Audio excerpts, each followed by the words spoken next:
legs don't work like they used to before, and I can't sweep you off your feet.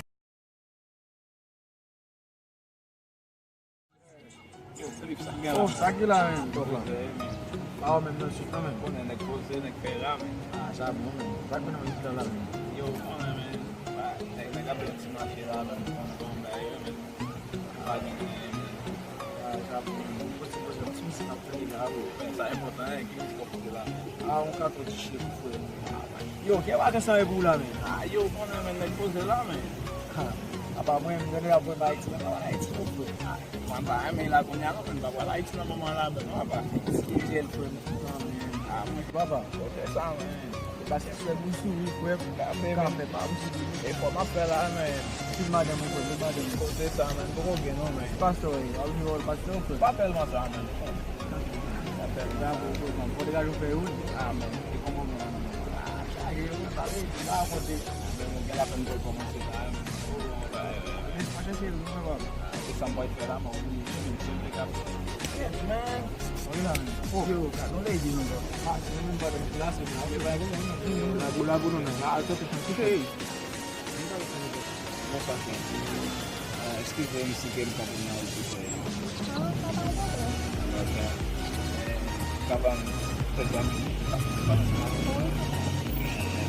Excusez-moi si votre santé n'a pas de place. Oh, quelqu'un de Michel. Aku ikut ke pasar. Oh, et puis vous faites tout le temps sama comme là. Ada kami.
Ça me faut acheter tabac ça. Soit t'as fait des vidéos ça. M'te même parler ou pas parler. Ou lever, vous acheter mon tabac pour moi. Ou y va, on va parler. Avec un homme là, on va prendre belle parole. Jusqu'à ce que bon vienne fait. On va parler, mais comment ça fait? Comment pas parler? Pas de